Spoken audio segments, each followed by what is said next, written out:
But it's something that I love about her because she's really not signing up for the game itself. She's signing up for the people and the person, the players, me, the win, the loss, the emotional side of it. Not, hey, can you believe that referee blew the call? Or I can't believe Joe missed the shot, or what was wrong with him tonight? She really never goes down that path, which for me is very, very healthy, because it's an outlet and a resource that you want. This is the Sean Miller Podcast, presented by Deer Park Roofing. Now, here's your hosts, Paul Fritchner and Adam Baum, with the head coach of the Xavier Musketeers, Sean Miller. Welcome into another episode of the Sean Miller Podcast, presented by Deer Park Roofing, as well as the official payroll sponsor of the Sean Miller Podcast, Payroll Partners. I'm Paul Fritchner, alongside Adam Baum and the head coach of the Xavier Musketeers, Sean Miller, and we're coming to you down here from Fort Myers in between games. Xavier just beat South Carolina last night. They'll play Michigan tomorrow night on Wednesday in the championship game of the Fort Myers tip-off, and we are just blessed to be joined by somebody that is very excited to be on this show, an extremely special guest. The first lady of Xavier basketball is Amy Miller, Coach Miller's wife. Amy, how are you today? It's great to have you on the podcast. Thanks, Paul. It's been a long time coming, a conversation since the inception of this whole idea. So, yeah. That's right. It's exciting. That's right. I think it's been more him being nervous for me to be on. No, I'm glad to have you. I mean, I'm the person who signs off on every guest. It's my podcast, so It's taken a while to get you're that here signature. because we want you to be here. Okay. You have been one of our more requested guests. Oh, so okay. we're fulfilling what the people really want Okay. right here. Yeah. Good. Okay, so let's start by going all the way back to the beginning, because I think a lot of people might know the story, but there might be a lot of people that don't know the story about you guys knowing each other for a long time before you got married. You guys go back a long ways. So let's go back, Amy, from day one and just talk about how you guys met and, kind of carry us through to where the coaching days started. Well, he transferred into our high school. I think it was like 1985. And, he was playing ball and everything, and I was a cheerleader and really didn't know too much about him at the time. And so he came in and started playing. His dad was a coach, and I'm a cheerleader. And then we started dating in like 1985, right after that, junior year of high school. Little did I know that I would have signed up for cheering for him, being on the sidelines from 1985 to 2024. That is a very I true would statement. never have thought that. Yeah, I'm like right there and never thought that that would be the case. that's So- 15 and 24. So you're looking at 39. yeah, almost 40 years of a lot of games. Yeah, A lot of games. yeah. I do tune out a little bit now just because it's been a long time. It's been a long road. I do tune back in whenever it's really tight. Of course. And it's exciting. So did you guys date all the way through, or did you guys pick up, or how did you all kind of keep that connection? We dated all the way through college, and he was a player. So saw him play in high school, saw him play in college. And when it came time to graduate, like we had gotten engaged, and he didn't even get his diploma at that point. It was going to be mailed to him, and he's like, I got a job opportunity and I'm going to Wisconsin. I was like, oh, okay. So here it started. We weren't even married. We were just engaged. And so that was the beginning of So that was everything. a restricted earnings coach. So that'd be like spring 1992. You graduate from college. We graduated together from Pitt. Yep. So we went to Blackhawk High School and Pitt together. And like she mentioned, it was like first job. You don't get to pick when you leave or where you're going. It's like, hey, you need to be here right away. Drove the car that we had out to Madison, Wisconsin. And my title was the restricted earnings coach.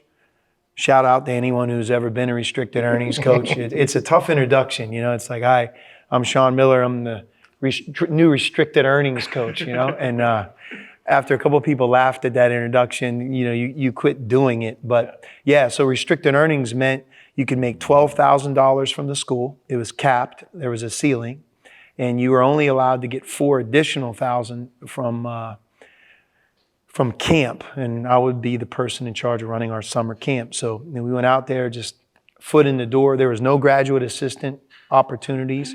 the NCAA dissolved and did away with GAs for a brief period of time. So if you think about how do you become a college basketball coach, unless you were able to get a restricted earning coach job, there was no pathway for a brief period of time. So fortunate to get that opportunity, and we went out there together. We left Pittsburgh only to go to a place that's actually colder than Pittsburgh, Madison, Wisconsin. Yeah, we looked for an apartment. We're like, oh, we got to find a really nice place, and there's a pool. Check, right? We're excited. There's a pool, and we're walking around, and we see all the parking spots, and they've got like outlets there.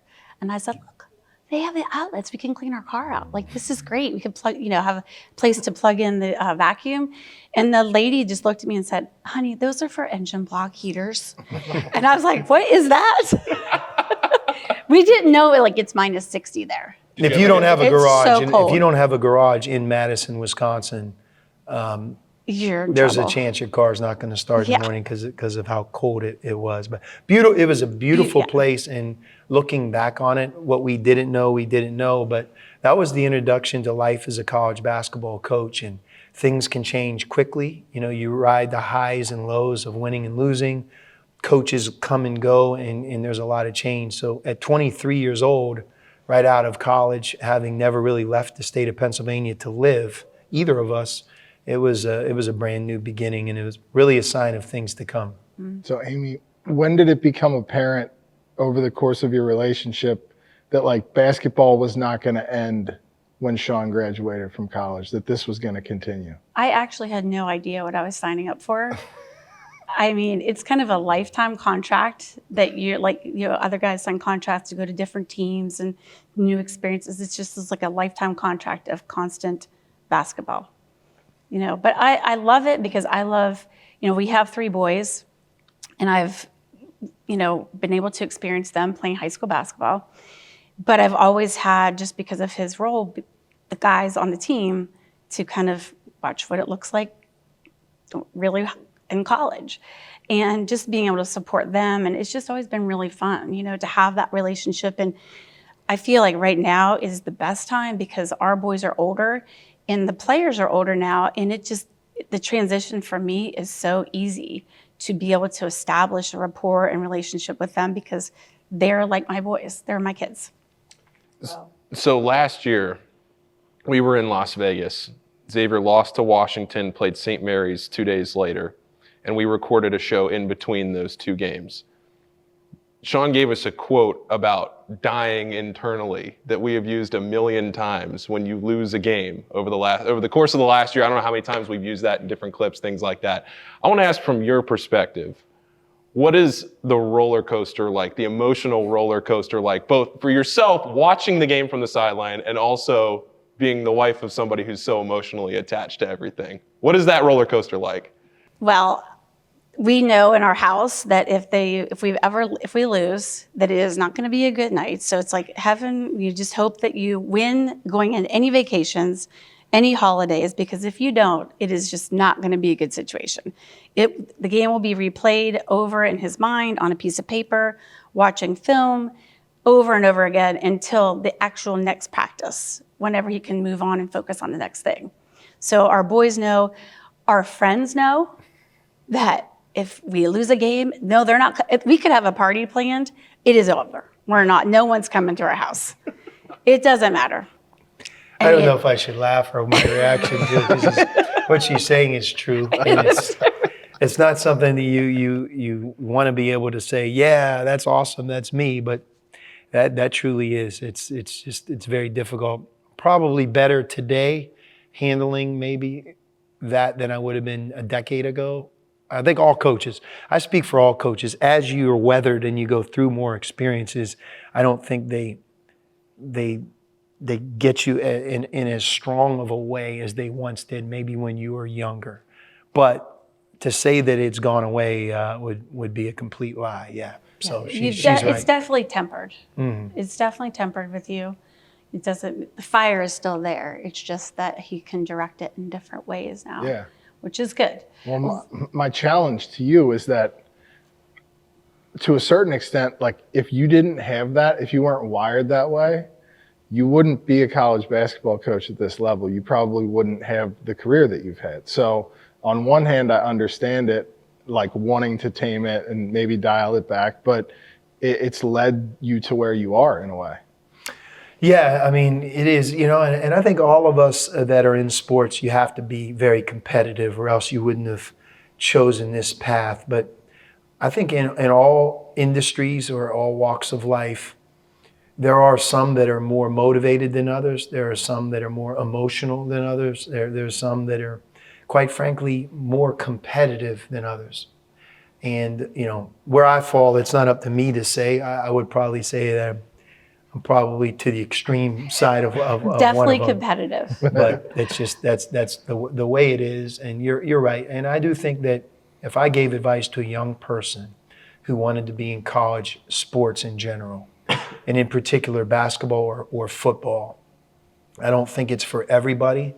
The sacrifice that your wife, your family, your kids have to make, there's some real good that comes with it, but there's also some things that probably aren't present in other jobs or other industries that you in fact have to deal with. And she hit one of them, which is college basketball ruins every holiday. And I mean it. I've talked to a lot of different coaches about this. I'll start like Easter. Maybe like, what are you talking about? Chances are there's something very big going on recruiting. Either a visit, you have to go somewhere in and around Easter. You can go into the 4th of July. For almost 30 years, the 4th of July, I would be gone recruiting. Or here and then gone. Almost as if you can't enjoy the weekend of a 4th of July because you're gone. You're in Las Vegas or you're in Georgia or Florida, all the different places, right? Our birthdays are in November. Check. Thanksgiving. Look where we're at right now. It doesn't ruin Thanksgiving. It's just you'll never have a Thanksgiving It's not traditional. Yeah, like the other people that aren't dealing with college sports. Let's go to Christmas. You might have a break, but you're either just finished playing this year Marquette, or you're getting ready to play the next game. So Valentine's Day. I mean, it's in the middle of February. We can keep going. So our sport, in some ways, it really, in fact, challenges you to have balance and challenges you to have a perspective for sure. And it's difficult when you're in it. And that's why advice for younger people, you have to really love this game. You have to ahead of time understand that it's not a job, it's really a way of life. And there's a big difference between both of them. So Amy, what's the emotional roller coaster like for you as a fan watching, whether it's Xavier, your years at Arizona, your years even before that, before he was a head coach, like watching the games from the sideline, have you kind of grown with it too? Do you still, what's going through your mind during a game? Paul, the safest thing for me to do is to really not know what's going on. I don't talk basketball to him at all. Like he'll sometimes he used to joke and draw a play or something like that and be like, do you know what this is? He'd draw a little squiggly line. I'm like, oh, pass. He's drawing it on the whiteboard and I got some right, but I have to stay in my lane. So it's just easier that way. I just kind of like focus more on the emotional side of it, Sure. and just kind of like buffering between sometimes the players and how he's, if he gets frustrated, I try to be positive, but it definitely is an experience. Like when they lose, he's so competitive that you just have to learn to like let him go, and let him recalibrate to the next game. When we started dating, it was like I did not realize what I was getting into. We would go and play like miniature golf, and I would be taking a shot, and he would stand over the little fairway thing and move back and forth as I was trying to take the shot. And then all the golf club would be swinging like right where I was trying to hit the ball. And I was like, what the heck? Are we really this competitive for miniature golf? Yes. I didn't realize. Not letting her win? Yeah, I don't remember that. That's her perspective. I'm not sure I could claim that one. Yeah. But, I would say, like, as you guys ask Amy questions about balance and different things, that I think one of the things that makes us together and work for so long is, when you're me and you've grown up in the house that you've grown up in, and you've been wired to play this sport since you're a small person, and basketball is everything, on one side of life. I don't know if it's good to attach yourself with someone else who's equal to that, who thinks like that, who wants to talk about basketball. And I think part of the attraction and part of what's helped is, number one, she doesn't know enough to even be dangerous. Like if you really gave her a question, which I might do here, a couple questions that are basic, you might be surprised. She's been watching basketball since 1985. And when I say she knows very little, that's being kind. But it's something that I love about her, because she's really not signing up for the game itself. She's signing up for the people and the person, the players, me, the win, the loss, the emotional side of it. Not, hey, can you believe that referee blew the call? Or I can't believe Joe missed the shot? Or what was wrong with him tonight?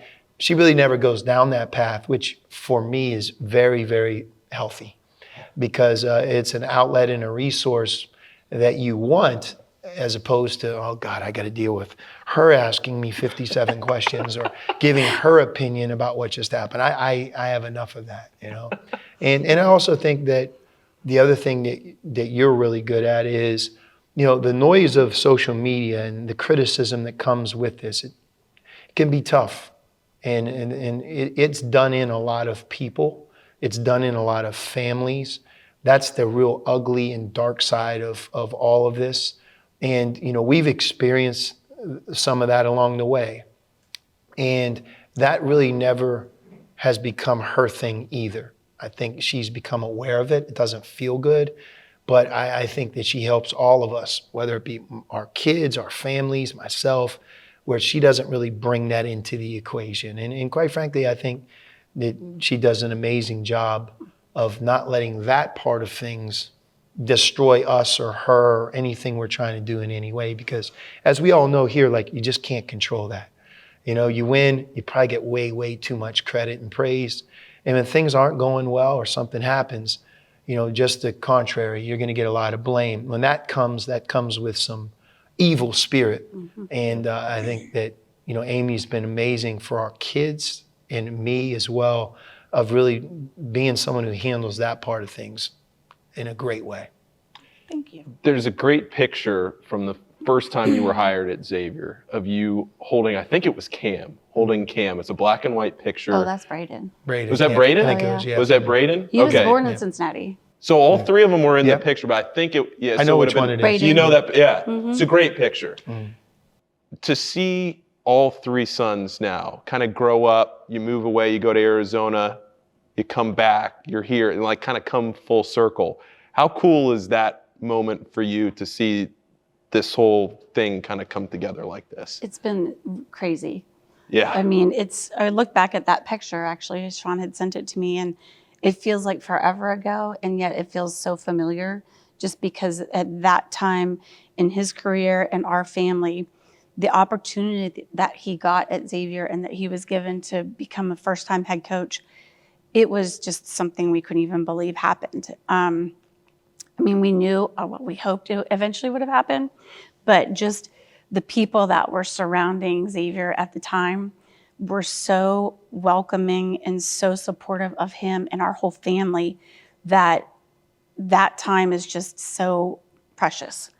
And when we came back, it was one of the things that really, he said, this is where I belong, because these are the people that gave me the start. And you just come back and you have that same feeling. Now, obviously time has passed, people have changed, roles have changed, but you still have that feeling at Xavier. And we do feel really blessed to have that. So when we were here the first time too, what's really surreal, and because it's such a unique story, you don't hardly ever get a chance to do something again. So when you do it again, it is very different, because, for example, we lived in Loveland and our three sons were, Braden, born in Cincinnati, Cameron in early grade school, Austin, grade school headed towards middle school. And it was an 8-year window that saw all that go. Austin went from first grade to 8th grade. Austin is our oldest son. Cameron, you kind of look, we were in 5th grade. You look at Braden, he's just like starting 1st grade, right? So what are you doing as parents? And you go from practice at Xavier as a coach to Little League baseball, soccer. I mean, we were a nonstop, especially Amy, without me being around. It's just like you're driving all over Milford, all over Loveland, all up and down 75 and 71, going from one game to the next with 3 sons. And a lot of times she did it by herself. And that's what you remember. And then you come back 13 years later, there's nobody to drive. We had a minivan the first time, right? Now it's like, let's live closer to Xavier. We don't have any kids in the house. So you come back, and a lot of the friends and a lot of the things you did 13 years ago, they're still here, but some of our friends live in Florida. Some of our friends like us, their kids have moved on, and it's different. So I think it's really unique to come back to the place that you once were, where you had so many great memories. And now, it's up to us to establish new memories, right? This second time around, kind of like a different version of the same thing. Finally got the house done? Yes. Thank goodness. It's been a project. Yeah. Amy, But we're in. I'm curious, what percentage of the time that you spend watching Xavier games are you actually watching Sean coach? Like watching him in the moment, coaching, teaching? Because for me, I feel like that's an experience in and of itself. Well, it's really good. I sit across from the bench, so I can see. I'll watch the game, and then I'll check in on him, what he's doing. I always catch all of his antics, of his just extremeness, him kind of involved and play. I mean, he plays the game. Oh yeah. Let's just say that. He plays the game. He coaches, but he plays the game at the same time. So I get to watch that. But I'd say I watch the game. I get more distracted when I've ever sat behind the bench, because if I can hear him, I'm like, what's he saying? What's going on down there? So, but I like watching him. But when he starts getting too intense, I just focus right back to watching the guys. Can you tell during a game? Like, can you notice the different mannerisms? Can you know, like, you got it down to a science? Well, his eyes are obviously very expressive. So when his eyes start going in like this, it's not good.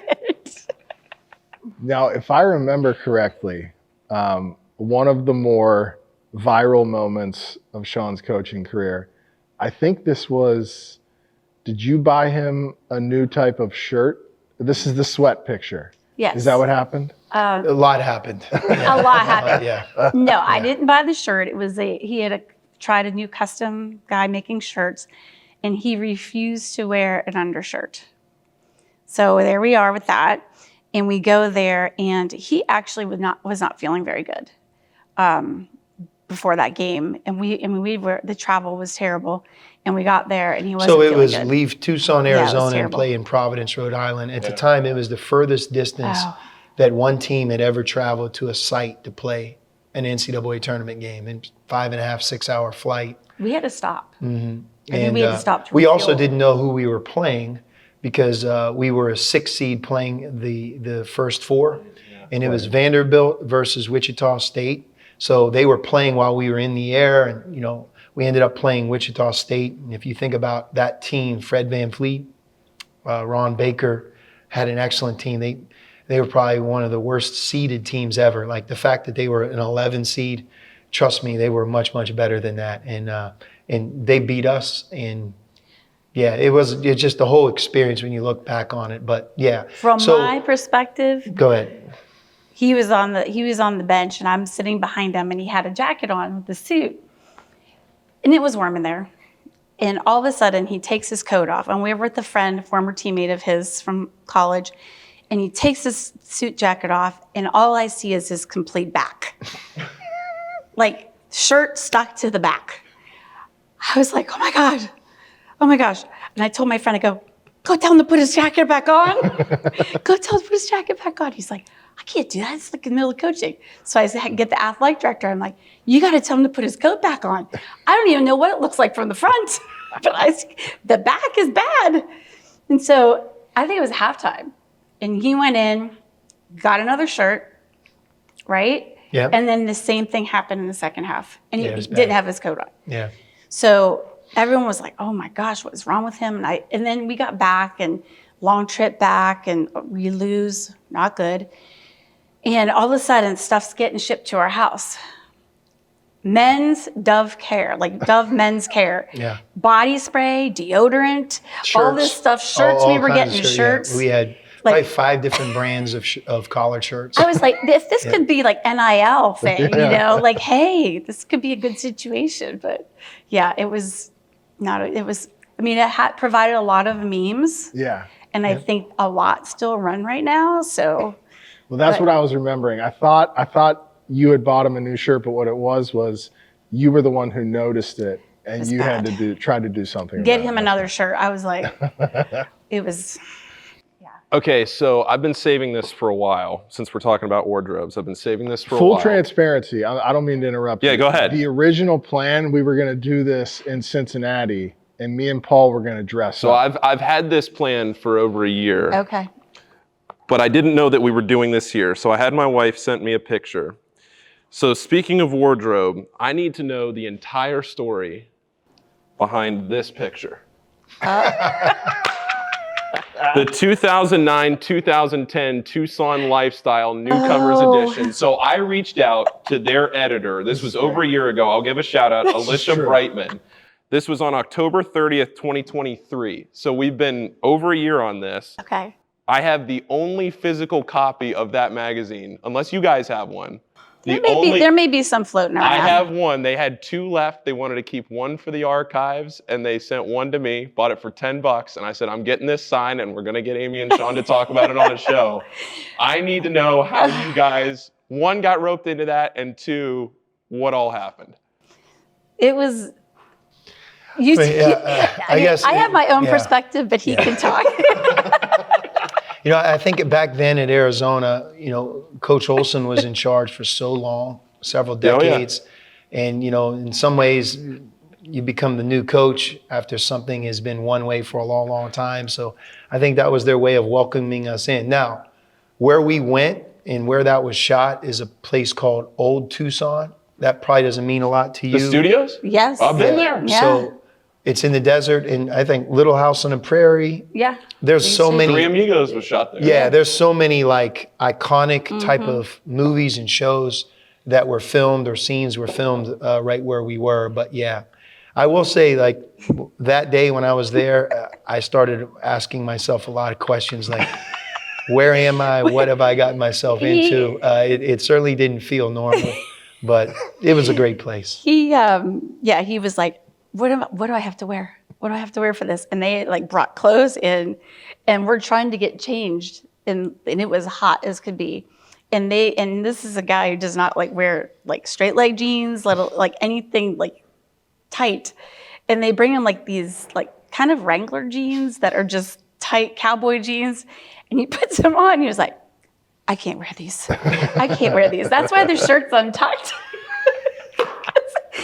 He just was like, I can't wear these things. They are so tight. Like, these don't fit right. And that's a leather jacket he had on? Is that what it was? I don't know. Was it? It looked like leather. Hold on. The hat, though, was another thing. It was like a very, you know, I'm a horse girl. I'm in, you know. That looks like leather. I mean, it's just the hand on the hat is what really just ties this whole thing together. Yes. If you're watching or if you're listening to this in podcast form, make sure you go watch on YouTube because I'll put this picture on there. This was a very like touchy situation. It may not have happened, and I don't know. The plans were aligned. It came out pretty well. It did.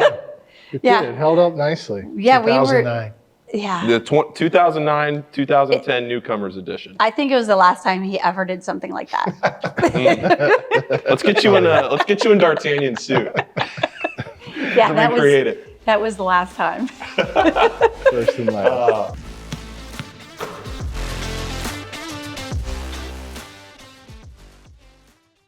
The Sean Miller Podcast is proud to partner with Deer Park Roofing, a company that's provided elite service for homes and businesses since 1996 and leads the industry in professionalism, quality, and responsiveness. Whether your needs are residential or commercial, like the outstanding work on the Cintas Center, the home of Xavier basketball, Deer Park can handle any job and ensure it's done right. Deer Park's motto is protect what's important.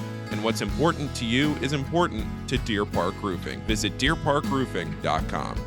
The Sean Miller Podcast is proud to partner with Payroll Partners, where you're not just a number. That means providing a best-in-class HR and payroll experience that was built on award-winning technology and live support customer service with a dedicated payroll specialist who's just a phone call away. You shouldn't have to choose between technology and customer service. At Payroll Partners, you get both. Payroll Partners is locally owned and operated by a proud Xavier alum. Visit payrollpartners.net. That's payrollpartners.net. Welcome back to the Sean Miller Podcast, joined today by Amy Miller, the wife of head coach Sean Miller. And Amy, I want to ask you about the year in between coaching, in between Arizona and Xavier, where Sean wasn't on the sidelines every day, wasn't at practice every day. What was that year like for you? And did you think that coaching was still on the horizon? Was there doubt there? Can you just walk us through that year? I think it was, in my perspective, a really good year for him, or time for him to have to kind of like rebalance himself, and kind of get back and reset, and to know like why he got into this to begin with, why he was coaching, which is, as he always said, like, the game has changed, all these things. And I'm like, but yes, it's about the players. And he would talk about how much coaching in general has changed. And I'm like, get back to it. It's about the players. He likes that. He likes the X and O's. He likes being able to impact these guys. And so in that time that he was off, obviously there were a lot of doubts, like, will he coach again? We don't know. And he would question, he's like, I don't know if I'll ever have an opportunity. And I'm like, you will. And I think it's going to be better because you've had this break. We went through a lot, and that time frame just allowed him to sit back and just kind of take a breath. And I think it really energized him. We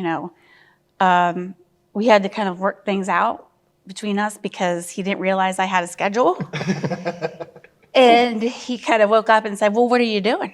I'm like, well, I got this and I got this and he's that. And he goes, so you do things during the day when I'm not here? I'm like, I do. I have stuff happening.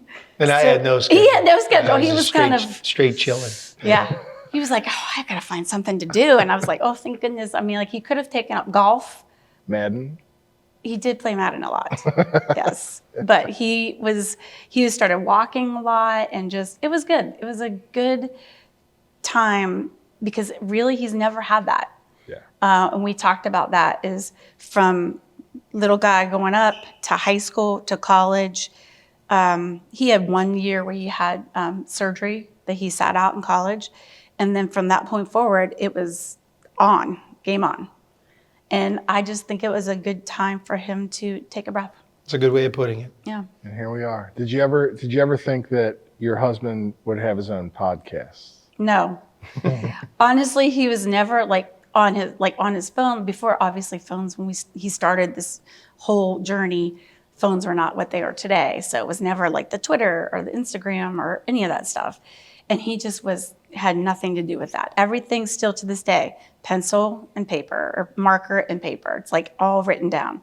Everything he does is on pen and paper. So I never would think that he would kind of jump into this type of endeavor. So I'm proud of him. Here we are. To your point, Sean has some of the best penmanship he does. I've ever seen. He's rubbed off on our son. Yeah, really? I thought Cameron's writing, I thought it was Sean, but it was Cameron. I really do believe like that's one of the things the new generation has lost because of the phone and, just being able to write and diagram and do different things that we had to do. And as you did it, you got better at it and were able to figure problems out, et cetera.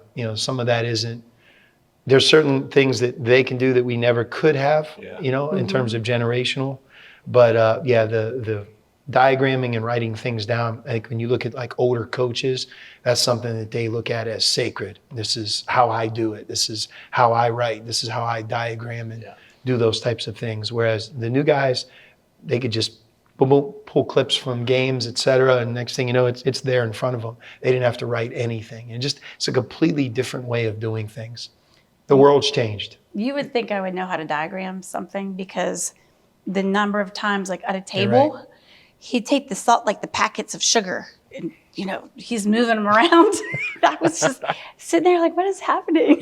It was like a table with sugar packets. Okay, I'm going to give you a quiz. All right. You ready? Oh gosh. Okay. What's an assist? It's when a player passes the ball to another player with no dribble and he scores a basket. Very good. One for one. 1 for 1. How many fouls do you get before you foul out in college basketball? 5. 2 for 2. 2 for 2. There it is. What's the shot clock in college basketball? 30 seconds. 20 seconds coming off of a ball out of bounds. Yep, Yeah. understood. Yep, Yeah. that ball, Right. good. Yeah, good. What's it called at the very beginning when a referee throws the ball up and starts play? Jump ball. Wow, 5 in a row. Here we go. Enough to be dangerous. Look at this. All right, he's Sure. gonna increase the difficulty. He is. I have It's a going to go feeling. from level 1 to 10.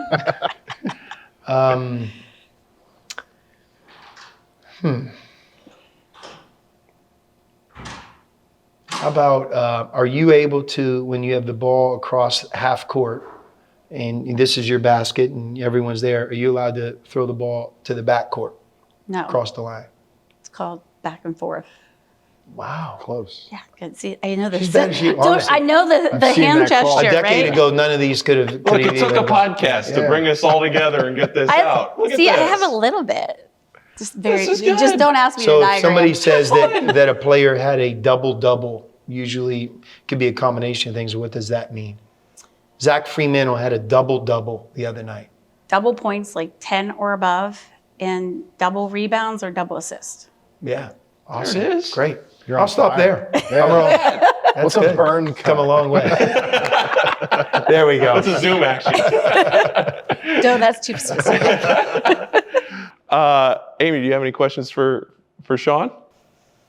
How long are you going to do this for?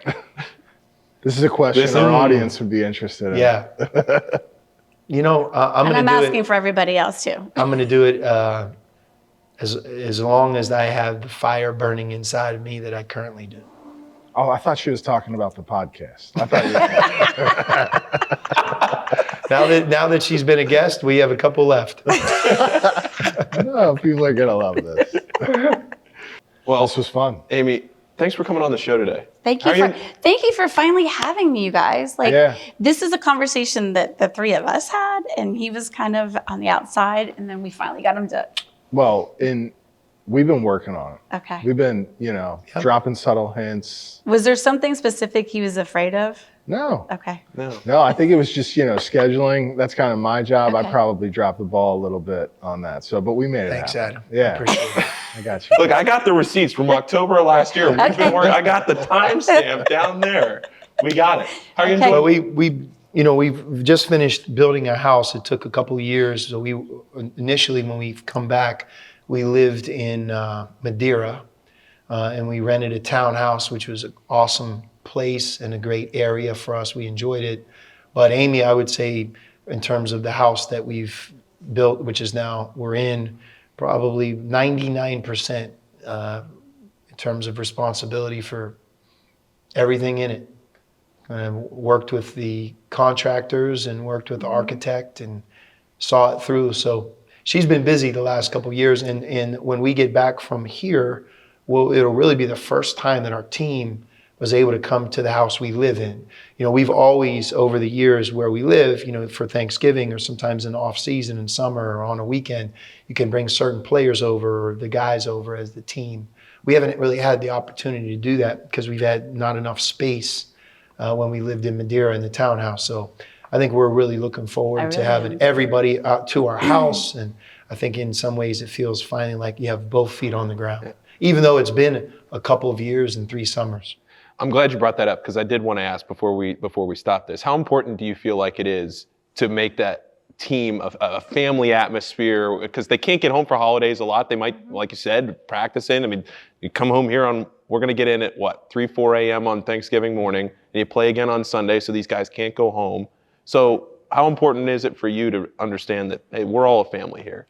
I mean, I love having the guys around. Actually, the whole part of our house, I had the entire team in mind. I'm like, oh, like they can come up, they can come down and just hang out whenever they want to. And then I told our son Cameron, I said, just let them know I will tell him that no one's there and they are okay. They don't have to be like talk about basketball. They don't have to do anything else, just so that they have a place to go. And like you said, it's like, depending on where they come from, it's like we want to be able to have them at our house and them be comfortable and know that it's not just about their performance for him. He's trying to develop them as people and wanting them to know and that we care about them. Sure. So I think it's just really important that they become a part of our world as much as, we're a part of theirs on basketball court. Sure. All right. So. Great show. Well said. Great show all the way around. Thank you, guys. Thank you. Thanks Appreciate for coming it. on. I'm glad we made it work. Thank you. Thanks as always. You enjoying Florida? I am. Good. The sun is out. Yeah, it is. Sky is blue. What's the weather like back in Cincinnati right now, Coach? There's no It's sun. actually okay. No. Today was actually a sunny day, which Yeah? was great. Yeah, I think we're just always pulling for that blue sky. Just stacking your days. It doesn't matter if it's 10 degrees. We just need it to be blue, right? So this is going to come out on Monday. Cincinnati and Pittsburgh will have played on Sunday. You want to give a prediction? Do you want to I say think it's going to be a tough here? game. Again, I love the Steelers. I grew up being a Steelers fan. Amy loves the Steelers. I mean, if you're born and raised in Pittsburgh, especially then in the 1970s when the Steel Curtain became a thing, all those things, you have no choice almost. It's just like you're brainwashed. Yeah. But I do love watching the Bengals play. I think the Steelers will have to play a great game to beat them. All right. That'll do it. All right. Thanks as always to our presenting sponsor, Deer Park Roofing, and the official payroll sponsor of the Sean Miller Podcast, Payroll Partners. For Adam, for Coach Miller, for Amy, I'm Paul Frischner signing off. We'll see you next week on the Sean Miller Podcast. This has been the Sean Miller Podcast, presented by Deer Park Roofing, with your hosts, Paul Frischner and Adam Baum. Join us again soon for another episode with the head coach of the Xavier Musketeers, Sean Miller.